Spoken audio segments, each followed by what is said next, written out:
도 늦더위가 마지막까지 기승을 부리고 있는 것 같습니다. 더운 날씨 가운데 잘 지내고 계시죠?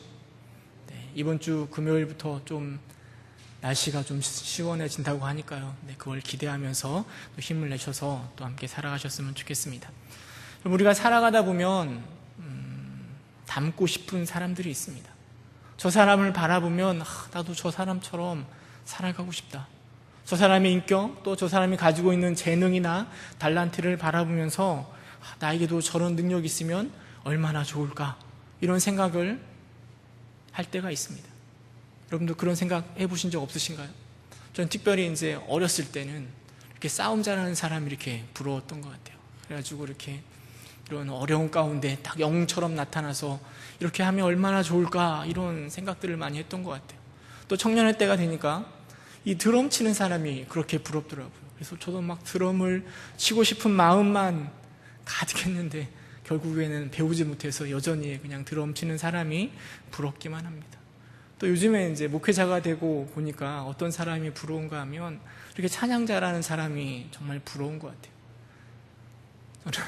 제가 이 목소리가 약하고 또 제가 이제 항상 목소리는 테너지만 베이스를 하거든요. 왜냐하면 고음이 안 올라가서 베이스를 항상 하는데 이렇게 찬양 잘하는 사람이 이렇게 항상 부럽고 이렇게 나도 저렇게 찬양을 잘하면 얼마나 좋을까, 이런 생각들을 많이 해보게 됩니다.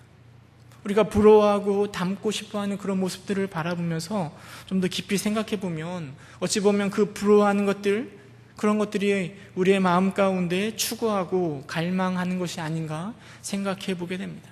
그런데 안타까운 것은 점점점 나이가 들어가면서 어른이 되어가면서 우리가 부러워하는 것이 자꾸만 세상의 것으로만 한정될 때, 그런 모습을 자꾸 바라볼 때 우리 마음 가운데 참 안타까움이 있고 또 슬프기도 하는 것 같습니다.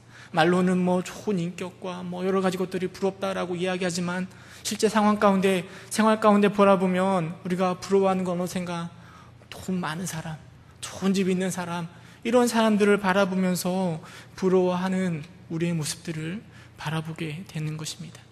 바라기는 이곳에 계신 모든 분들은 다른 것들, 세상의 것들을 부러워하는 그런 자들이 아니라 바알과 같은 믿음을 부러워하는 자 되시기를, 또 다윗과 같은 깊이 있는 신앙을 부러워하시고 또 모세와 같은 말할 수 없는 하나님의 은혜를 사모하는 여러분들 되시기를 주님의 이름으로 축원합니다. 오늘 함께 나누고자 하는 말씀은 바로 믿음의 본이 되는 것이 무엇인가 함께 생각해 보고자 합니다. 특별히 이제 우리 본문의 말씀에 보면 데살로니가 교회가 나오는데요. 그 데살로니가 교회가 어떻게 믿음의 본이 되고 또 그 믿음의 본이 되는 그 모습을 바라보면서 우리 안에 어떤 도전을 주고 있는지 함께 고민해 보고자 합니다. 데살로니가 전서는 바울이 데살로니가 교회 가운데 쓴 편지의 글입니다. 이 신약에 보면 많은 서신서들, 편지글이 기록되어 있는데요. 그런데 이 서신서의 이 편지글의 배경을 이해하는 것은 본문의 내용을 보다도 잘 이해하는 데 매우 중요합니다. 이 편지글이 어떤 수신자에게, 누구에게, 어떤 상황 가운데 어떤 목적을 가지고 기록되었는가를 살펴보는 것은 본문을 이해하는 데 아주 중요한 역할을 하는 것이죠. 우리 데살로니가 전서 1장을 읽을 때 마찬가지로 이 데살로니가 교회가, 또 이 데살로니가 전서가 어떠한 상황 가운데 쓰여졌는지 우리는 생각해보고 고민할 필요가 있습니다. 여러분, 데살로니가 교회는요 언제 세워졌는가 하면 바울이 2차 선교 여행을 할 때 그때 세워졌습니다. 드로아의 하나님의 형상을, 하나님의 그 나타나심을 바라보고 마게도냐로 건너갑니다. 그리고 맨 처음 세운 교회가 바로 빌립보 교회입니다. 그리고 나서 바울이 세운 교회가 바로 데살로니가 교회입니다. 여러분, 데살로니가라는 지역은요 로마에서 아시아로 연결되는 길이 딱 연결되는 도로가 지나가는 곳입니다. 그래서 교통과 상업이 굉장히 발달한 중심지였습니다. 당시의 인구가 무려 20만이나 되었고요. 그 마게도니아 지역에서 가장 크고 행정 수도로서 역할을 하고 있는 도시가 바로 데살로니가 도시입니다. 이 데살로니가 지역에 바울이 빌립보를 거쳐 그곳에 도착하여서 복음을 전하였습니다. 사도행전 17장에 보면 바울이 어떻게 복음을 전하였는가 좀 상세하게 기록되어 있습니다. 처음 바울이 예수님에 대해서 그곳 가운데 전할 때 많은 무리들이, 적지 않은 무리들이 그들을 따랐습니다. 경건한 헬라인, 또 많은 귀부인들이 바울을 따랐고 복음을 영접하였습니다. 그런데 바울이 그 데살로니가 지역에서 그 사역을 감당하는 기간이 매우 짧았습니다. 아주 잠깐 동안만 그 데살로니가 지역에서 그의 사역을 감당하였습니다. 그러니까 그렇게 짧은 시간 동안밖에 사역할 수밖에 없었던 이유는 그곳 가운데 있었던 유대인들이 아주 적극적으로 반대하고 심하게 그들을 핍박하였기 때문입니다. 아주 불량한 사람들을 데리고 와서 큰 소동을 일으켰습니다. 방해하며 이 예수를 전하는 바울을 이단시하고 시기하고 그를 죽이기까지 이렇게 극성으로 달려들었던 것입니다. 결국 바울은 데살로니가 지역을 떠나서 베레아나 아덴으로 피신해야만 했습니다. 이렇게 곳곳을 돌아다니면서 복음을 전했던 바울의 마음 가운데 이 데살로니가 교회가 늘 마음에 걸렸습니다. 하나님을 영접하고 긍정적으로 반응하는 사람들이 많았음에도 불구하고 제대로 교육도 못하고 복음을 전하기 위해서 많은 시간을 투자하지 못한 그곳이 늘 마음에 걸렸습니다. 그래서 바울은 힘만 다면 이 데살로니가 교회 가운데 다시 돌아가서 방문하여서 그 교회를 돕고 그 교회가 잘 세워지기를 늘 기대했습니다. 그러나 사단이 늘 방해하는 그 속에서 바울에게는 더 이상 데살로니가 교회에 다시 방문할 기회가 찾아오지 못했습니다. 바울이 고린도 교회에 있을 때 누구를 보냈는가 하면 자신은 갈 수 없으니까 자신의 영적인 아들인 디모데를 그곳에 파송합니다. 그리고 그 디모데를 통하여 그 데살로니가 교회가 어떻게 성장하고 어떻게 변화하고 어떤 모습으로 자라나고 있는지 그 소식을 바울이 듣게 됩니다. 그리고 나서 바울이 쓴 편지글이 바로 데살로니가 전서입니다. 정말 다행인 것은 바울이 생각할 때 정말 불안하기 시작한 데살로니가 교회가 정말 제대로 세워질 수나 있을까? 이런 불안한 마음 가운데, 염려 가운데 디모데를 보냈는데요. 디모데를 통해서 들은 그 소식이 무엇인가 하면 데살로니가 교회가 아주 건강하게 성장하고 있다라는 소식을 듣고 있는 것입니다. 그 기쁜 마음 가운데 바울은 이 데살로니가 전서를 기록하고 있습니다. 여러분 1장에 바라보면 믿음의 본이 되는 데살로니가 교회를 바라보면서 기뻐하는 바울의 마음을, 그 심정을 어느 정도 이해할 수 있습니다. 데살로니가 3장에 보면 이렇게 기록하고 있습니다. 내가 주 안에서 굳게 선즉 우리가 이제는 살리라. 바울이 데살로니가 교회가 굳게 선즉 이제는 우리가 살겠다라고 표현하고 있습니다. 그만큼 데살로니가 교회를 향하여서 근심하고 걱정하고 염려하였던 것입니다. 그런데 그가 데살로니가 교회가 그렇게 성장하고 본이 되는 교회로 바꾸어졌다라는 소식을 들었을 때 그 마음의 기쁨이 얼마나 가득 찼을까요? 얼마나 그 소식을 들었을 때 그 마음에 기쁨이 가득 찼을까요? 저희 둘째 아들이 누군지 혹시 아십니까? 노하민이라고 늘 뛰어다니는 우리 둘째 아들이 있습니다. 그 둘째 아들이 12월생인데요. 남자아이거든요. 이게 12월생이고 남자아이이다 보니까요. 굉장히 속도가 느립니다. 이 느린다라는 건 성장 속도가 느리다라는 거죠. 첫째 아이가 여자아이인데 그 아이도 이제 12월생인데 그래도 여자아이라서 그런지 다른 아이들과 비슷하게 성장했는데 우리 둘째는 이게 말하는 것도 느리고 성장하는 것도 키도 작고 이렇게 너무 더디게 성장하는 모습이 늘 걱정이고 염려거리였습니다. 사실 우리 하민이가 출산 예정일이 1월 달이었습니다. 1월 6일이었는데요. 그때 왜 그런 마음이 들었는지 모르겠는데 1월 달은 바쁘니까 좀 땡겨서 낳자. 그래가지고 12월 23일 날 유도분만 해가지고 낳았거든요. 그렇게 한 살을 그냥 열흘인가 하고 한 살을 먹었거든요. 그래서 그것 때문인지 몰라도 더 염려가 됐습니다. 차라리 1월에 태어나가지고 한 살 더 늦게 했으면 좀 늦게 자라나더라도 괜찮았을 텐데 하는 이런 염려가 늘 마음속에 있었습니다. 그런데 이제 우리 하민이가 그렇게 늦게 자라나는 하민이가 언제부턴가 이제 말을 하기 시작했습니다. 처음에는요, 비둘기를 뭐라고 했는가 하면 비 이렇게 불렀습니다. 배지미를 밀 이렇게 부르던 아이가 어느샌가 이 비둘기를 정확하게 비둘기 이야기합니다. 문장을 연결해가지고 자신의 의사표현을 할 때, 그때 이 아버지의, 이 저의 마음 가운데 얼마나 기쁨이 찾아오는지 말로 표현할 수가 없습니다. 바울이 이 데살로니가 전서를, 데살로니가 교회를 바라보면서 그런 마음 아니었을까요? 막 성급기에 시간이 촉박하여서 급하게 세운 교회인데, 제대로 교육도 못하고 훈련도 못한 교회인데, 그런데 나중에 그 염려하며 근심하며 바라봤던 그 교회가 나중에 디모데를 통하여서 들려진 이야기가 믿음 가운데 굳건히 서 간다라는 이야기를 들었을 때 그 마음 가운데 얼마나 기쁨이 찾아왔을까요? 그 기쁨을 이 1장, 2절, 3절은 이렇게 바울은 이야기하고 있습니다. 우리 데살로니가 전서 1장 2절, 3절 함께 읽어보도록 하겠습니다. 시작.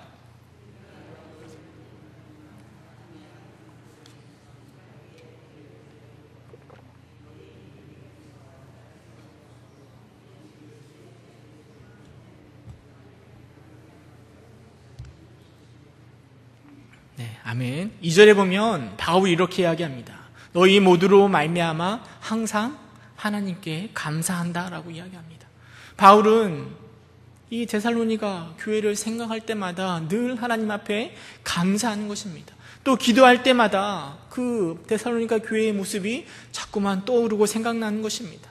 그 떠오르고 생각나는 모습이 무엇인가 하면 너희의 믿음의 역사와 사랑의 수고와 소망에 인내하는 그 데살로니가 교회의 모습이 늘 마음에 떠오르고 기억나고, 그것으로 인하여서 마음 가운데 하나님을 향하여 감사함이 늘 가득 차 있고, 그리고 기쁜 마음 가운데 데살로니가 전서를, 이 편지를 이 바울은 막 빠르게 기록하고 있습니다. 근데 곰곰이 생각해 볼 건 무엇인가 하면 이 데살로니가 교회에 생각하면 떠오르는 것들, 믿음의 역사, 사랑의 수고, 소망의 인내, 과연 이것이 무엇을 의미하는지 좀 곰곰이 생각해 볼 필요가 있는 것 같습니다. 먼저는 믿음의 역사라고 이야기하고 있는데요, 여러분, 믿음의 역사가 무엇을 의미하는 것일까요? 믿음이란 주님 안에서, 예수님 안에서 그의 백성들, 우리들을 위하여서 일하시고 구원하시는 우리 하나님을 향한 전적인 신뢰가 바로 믿음이라는 것입니다. 믿음은 다른 것이 아니라 우리를 구원의 자리로 이끄실 하나님을 향한 신뢰가 바로 믿음입니다. 여러분, 그 믿음이 우리 눈에 보일까요? 저 사람이 믿음이 있는지 믿음이 없는지 우리 눈에 그 믿음을 판단할 수 있을까요?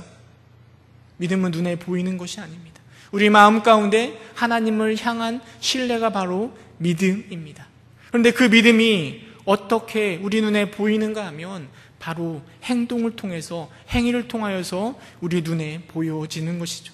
믿음을 기반으로 한 행동, 데살로니가 교회 사람들 가운데 그 믿음의 역사라는 것이 바로 그것입니다. 다른 것이 아니라 믿음을 기반으로 한 그들의 말과 태도와 행위를 바라보면서 바울은 그것을 바로 믿음의 역사라고 이야기합니다. 이 역사라는 단어가 다른 것을 의미하는 것이 아니라 바로 행위를 나타나는 것입니다. 야고보 선생님이 뭐라 얘기했는가 하면 영혼 없는 몸이 죽은 것처럼 행위 없는 믿음은 죽은 믿음이라 말하였습니다. 그런데 이 데살로니가 교회를 바라보면 믿음의 모습이 역사함을 통하여, 행위를 통하여 드러나기 때문에 바울은 그것을 기억하면서 기도할 때마다 그것이 기억나고 하나님께 감사하며 기뻐하고 있다라고 표현하고 있는 것입니다. 두 번째로 무엇을 이야기하는가 하면 사랑의 수고를 말하고 있습니다. 사랑으로 말미암은, 사랑으로 촉진된 수고를 바울은 기억하며 말하고 있습니다. 언어에 보면 그 사랑이라는 단어를 아가페라고 기록하고 있습니다. 이 아가페의 사랑이 어떤 사랑인지 알고 계시잖아요. 사랑, 이성 간의 사랑이 아니라 죄인을 향한 무조건적인 하나님의 사랑을 우리는 아가페라고 표현하고 있습니다. 여러분, 이 데살로니가 교회가 사랑의 수고를 행할 때 그 사랑은 단순히 내 마음에 들고 내가 좋아하는 그 사랑을 기반으로 하는 수고가 아니라 바로 우리를 끊임없이 사랑하시고 우리를 저 천국의 자리로 인도하시는 그 하나님의 사랑을 기반으로 한 수고임을 바울은 말하고 있는 것이죠. 데살로니가 교회인 교인들이 하나님을 향하든 아니면 다른 사람을 향하든 그 사랑의 모습이 이렇게 수고의 모습으로 나타나고 있다라는 것입니다. 단순히 감정에 치우쳐서 말로만 사랑해 고백하는 것이 아니라 예수님의 사랑이 그런 것 아니겠습니까? 말로만 사랑한다라고 말하는 것이 아니라 그 사랑을 보여주기 위하여서 십자가를 짊어지신 것처럼 데살로니가 교회 사람들도 그 사랑을 위하여서 끊임없이 수고하고 헌신하고 있는 것입니다. 바울이 데살로니가를 기억하면서 그 모습이 자꾸 떠오르는 것이죠. 그냥 말로만 사랑한다 그것이 아니라 사랑의 헌신들, 수고의 모습들, 마다하지 않는 그 모습들을 바라보면서 바울은 기뻐하고 감사하고 있는 것입니다. 믿음은 그 역사로 말미암아 더욱더 굳건해지고 사랑은 그 수고를 통하여 더욱더 빛을 발하고 있는 것입니다. 마지막으로 바울이 기억하고 있는 데살로니가 교회의 모습은 무엇인가 하면 소망의 인내입니다. 소망이 무엇인가 하면 성도나 우리 교회가 구원의 일을 시작하실 성령께서, 우리에게 구원의 일을 시작하신 성령께서 우리 주님 예수 그리스도의 재림의 날까지 그 일을 이루어 가실 것을 믿음으로 바라보는 것이 소망 아니겠습니까? 우리는 부족하고 오늘도 죄악 가운데 놓여 있지만 우리를 저 구원의 자리로 이끌어 가실 것, 이게 바로 소망 아니겠습니까? 빌립보서 1장 6절에 보면 이렇게 기록하고 있습니다. 너희 안에 착한 일을 시작하신 이가 그리스도 예수의 날까지 이루실 줄을 우리는 확신하노라. 이것이 바로 소망입니다. 하나님을 소망하는 그 소망함은 단순히 바라보는 것으로 끝나는 것이 아니라 오늘을 살아갈 때 때로는 힘들고 짜증나고 어려운 일이 닥쳐오지만 데살로니가 교회도 마찬가지일 것입니다.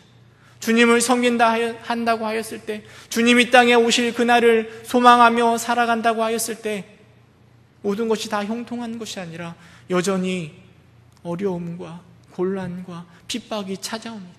그러나 그들은 그 소망을 기대하며 인내하는 것입니다. 그 주님이 다시 오실 그날을 기억하며 오늘 하루 가운데 인내하며 버텨내는 것입니다. 여러분, 아무리 무더위가 기승을 부리고 있다 한들 이번 주 금요일이면 좀 사라진대잖아요. 9월이 되고 10월이 되면, 가을이 찾아오면 그냥 사라지는 건 아니겠습니까? 그 가을과 겨울을 기대하면서 이 여름 한철을 굳건히 버티는 건 아니겠습니까? 마찬가지입니다. 소망의 인내가 무엇인가 하면 그 주님이 다시 오실 그날을 기대하며 오늘의 현실 가운데, 어려움 가운데 인내하며 살아가는 것, 이것이 바로 바울이 데살로니가 교회를 바라보면서 기억하는 마지막 소망의 인내의 모습입니다. 이것 때문에 바울은 데살로니가 교회를 바라보면서 감사하며 하나님 앞에 기도하며 기뻐하는 것입니다. 그리고 나서 4절에 보면 바울은 이렇게 고백합니다. 우리 4절 말씀 함께 읽어볼까요? 4절 함께 읽겠습니다. 시작.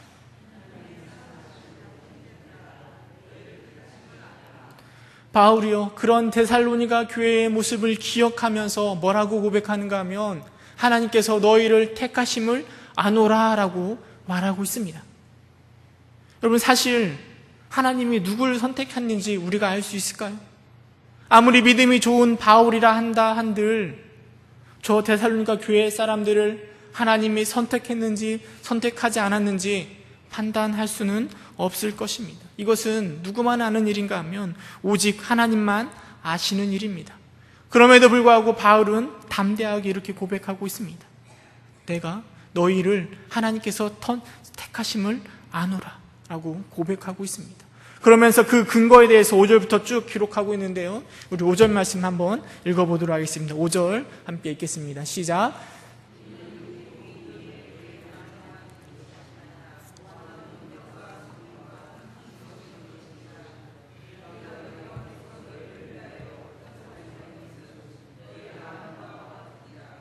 아멘. 바울은 이 선택하심에 대한 근거로 무엇을 이야기하고 있는가 하면 바울이 전한 우리 복음이 너희에게 데살로니가 교회 가운데 말로만 이룬 것이 아니라, 물론 바울은 말로 그들에게 복음을 전하였습니다. 그러나 바울이 생각할 때 사실 데살로니가 교회 가운데 복음을 전한 시간은 굉장히 짧았습니다. 오히려 아덴이라는 지역에서 더 열심히 복음을 전하였습니다. 그러나 아덴에서는 어떠한 열매도 맺혀지지 않았습니다. 그러나 이 데살로니가 교회 가운데서는 바울이 잠깐 전하였음에도 불구하고 든든히 서가는 교회의 모습을 바라보면서 이것은 바로 하나님의 역사하심이라고 이야기하고 있습니다. 그래서 그가 바울이 고백하기를 또한 능력과 성령과 큰 확신으로 된 것이기 때문에 바울은 이 데살로니가 교회가 하나님의 택하심을 받았다라고 확신하고 있는 것입니다. 이 능력은 어떤 기적을 말하는 것이 아닙니다. 물 위를 걸어가시는 예수님의 기적, 물이 포도주로 변화되는 그 기적을 말하는 것이 아니라 하나님의 능력, 죽을 수밖에 없는 우리들을 구원의 자리로 인도하시는 그 하나님의 능력을 말하는 것입니다. 그 능력이 데살로니가 교회 가운데 임하였기 때문에, 또 성령께서 복음을 듣는 그들의 마음을 변화시키셨기 때문에 그들의 마음 가운데 큰 확신이, 믿음이 일어난 것이고, 그리고 그것으로 인하여 바울은 이 데살로니가 성도들이 하나님의 택하심을 받은 것이라 확신하고 있는 것입니다.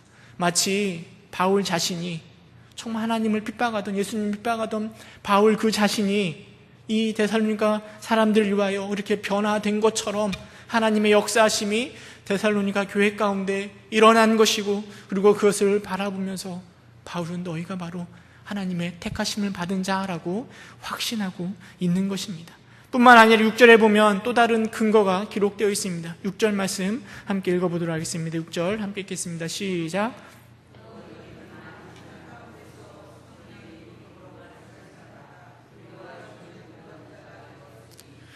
6절에 보면 또 바울의 택하심의 근거가 무엇인가 하면 이 데살로니가 교인들의 변화된 삶을 바라보면서 그는 택하심을 확신하고 있는 것입니다. 7절에 보면 믿음의 본이 될 만큼 그 교회, 데살로니가 교회 사람들은 열심히 신앙생활하고 있는 것입니다. 그런 변화된 그들의 모습, 삶의 모습을 바라보면서 바울은 이들이 바로 하나님의 택함을 받은 자라라고 생각하고 말하고 있는 것입니다. 이것을 이야기할 때 상당히 좀 조심스러운 것이 사실입니다. 자칫 잘못하면 그들의 구원받음이 택하심을 받은 근거가 그들의 변화된 삶이라고 오해할 수 있기 때문입니다. 구원을 받지 못한 것은 그런 삶을 살지 못했기 때문에 그렇게 택함을 받지 못한 것이고, 데살로니가 교회가 택함을 받은 것은 그렇게 믿음의 본을 보였기 때문이라고 생각하는 것은 큰 오해입니다. 여러분, 하나님의 선택은 은혜의 산물이고 하나님의 주권의 결과입니다. 우리가 무엇을 하였기 때문에, 우리가 믿음의 본을 보였기 때문에 우리가 선택을 받은 것이 아니라 오직 하나님의 은혜로 우리는 선택을 받은 것입니다. 그러나 우리가 알고 있는 것은 무엇인가 하면, 이렇게 하나님의 선택을 받은 자들은, 은혜를 받은 자들은 그냥 그 자리에 머물러 있는 것이 아니라 그 삶 가운데 끊임없이 변화를 추구한다는 것이죠. 끊임없이 삶을 변화시키고 끊임없이 주님의 말씀대로 이 죄악의 죄인의 자리를 박차고 나아가 진리의 자리로 쓰려고 노력하는 것이 바로 하나님의 선택을 받은 자들의 모습이라는 것입니다. 그러기에 바울은 변화된 그 데살로니가 교회의 모습을 바라보면서 저들이 바로 하나님의 택하심을 받은 자들이라고 평가하고 있는 것입니다.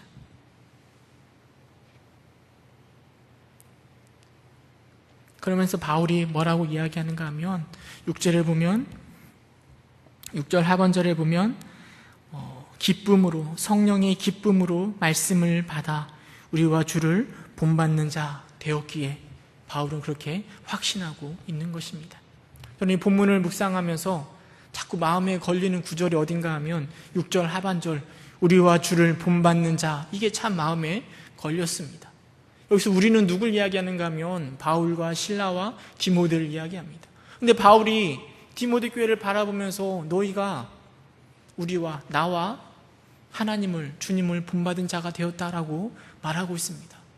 저는 이렇게 묵상하면서 아니 하나님을 본받으면 본받았지 왜 자신을 본받은 걸 가지고 이렇게 이야기하나 하면서 마치 바울이 좀 교만한 사람처럼 느껴지기도 했습니다. 그런데 이렇게 본문을 묵상하고 다른 바울 서신들을 읽어보면서 어떤 생각이 들었는가 하면 그만큼 바울은 믿음의 본을 보일 만큼 교만에 빠져서 자신을 드러내기 위해서 나를 본받으라라고 말하는 것이 아니라 그만큼 그의 삶이 정결하고 그의 삶이 부끄러움이 없기에 이렇게 고백하고 있는 것은 아닌가 생각해 보게 되었습니다.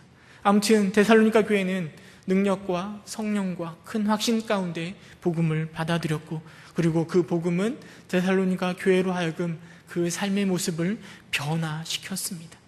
그리고 그 변화된 삶은 다른 사람들, 다른 교인들에게 믿음의 본을 보일 만큼 성장하였습니다. 그러기에 바울은 이 데살로니가 교회가 분명 하나님의 선택을 받은 것이라 확신하고 있습니다. 8절에 보니까 뭐라고까지 말하고 있는가 하면 8절 하반절에 보면 이렇게 이야기하고 있습니다.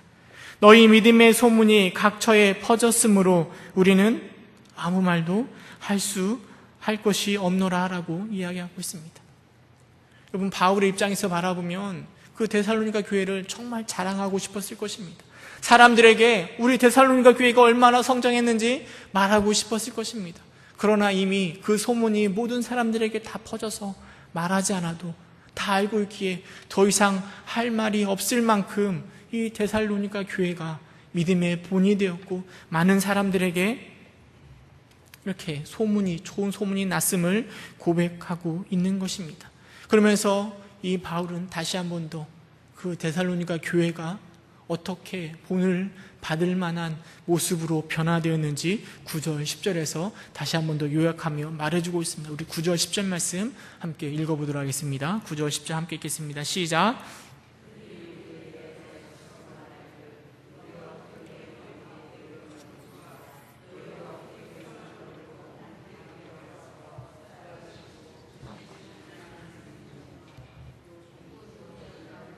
다시 살리신 그의 아들이 하늘로부터 강림하실 것을 너희가 어떻게 기다린지를 말하니 이는 장래의 노하심에서 우리를 건지시는 예수시니라. 아멘. 이것이 바로 믿음의 본으로 데살로니가 교회에 대해서 사람들이 말하고 있는 소문의 진상이며 그리고 이 모습이 바로 이 믿음의 본을 보이고 있는 교인들의 모습입니다. 바울은 그 데살로니가 교회에 대해서 여러 가지로 말을 하고 있는데요. 저는 세 가지 동사, 단어를 가지고 그 교회의 모습에 대해서 다시 한 번 더 말하고 표현하고 싶습니다. 먼저는 돌아서는 것입니다. 9절에 보면 뭐라 이야기하는가 하면 너희가 어떻게 우상을 버리고 하나님께로 돌아와서라고 말하고 있습니다. 당시에 데살로니가 지역은 다신교였습니다. 다신교가 무엇인가 하면 이 신도 믿고 저 신도 믿고 모든 신들을 다 믿는 게 바로 다신교였습니다. 그런데 그 데살로니가 교회에 있는 사람들이 바울의 말을 듣고 그리고 그 하나님에 대해서 예수님에 대해서 듣고 그 모든 것을 다 버리고 우상들을 다 버리고 돌아서서 하나님을 섬기기로 작정한 것입니다. 여러분 이 일은 결코 쉬운 일이 아닙니다. 많은 것들을 포기하고 많은 어려움들이 그들 앞에 닥쳐왔을 것입니다. 그러나 그들은 조금도 타협하지 않고 기존의 것들을 다 버리고 분명하게 하나님께로 돌아선 것입니다. 그 힘든 것을 데살로니가 교회가 해낸 것입니다. 그것이 바로 믿음의 본이 되는 것이고 사람들에게 소문이 되는 것입니다. 여러분 믿음의 본이라는 것이 바로 이렇게 돌아서는 것입니다. 세상의 것들, 우리를 유혹하고 우리에게 좋게 보이는 것들이 너무나 많이 있지만 그런 것들에서부터 돌아서는 것이 바로 믿음이고 믿음의 본이 되는 것입니다. 이것은 단순히 모든 것들을 포기하는 것이 아니라 우선순위의 문제에서 영순위로 우리 주님만을 바라보며 살아가는 것입니다. 두 번째로 또 무엇을 생각할 수 있는가 하면 바로 그들이 섬기는 것입니다.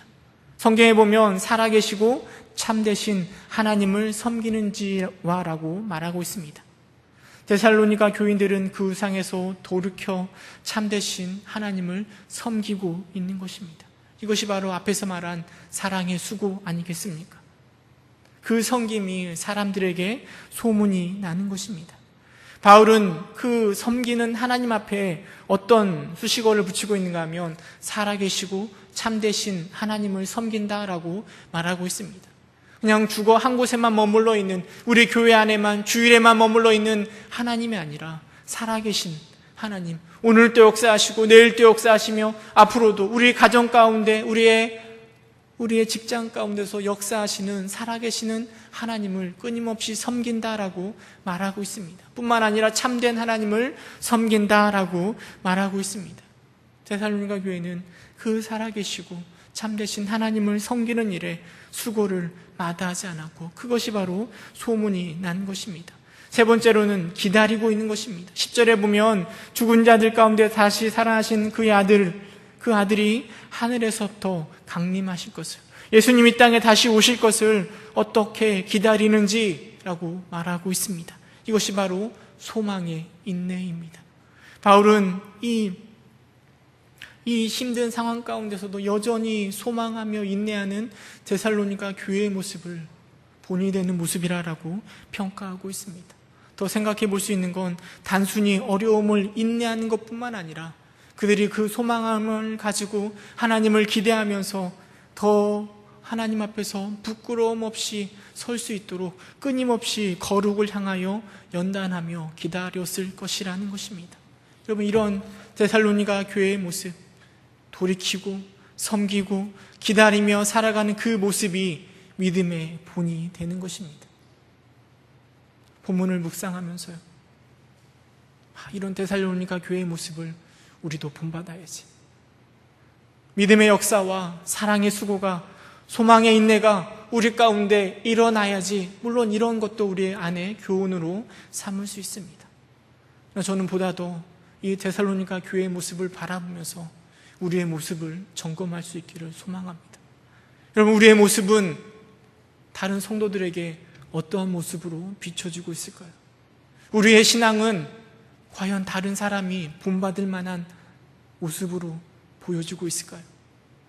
바울이 이 데살로니가 교회를 향하여서 나를 본받으라라고 말하는 것처럼 여러분들은 우리 안에 있는 처음 주님을 믿는 자들에게 나처럼 하나님을 섬겨야 된다라고 말할 자신이 있으십니까? 물론 그렇게 말하는 것이 많은 부담이 있지만 우리는 오랫동안 신앙생활 해온 사람들 아니겠습니까?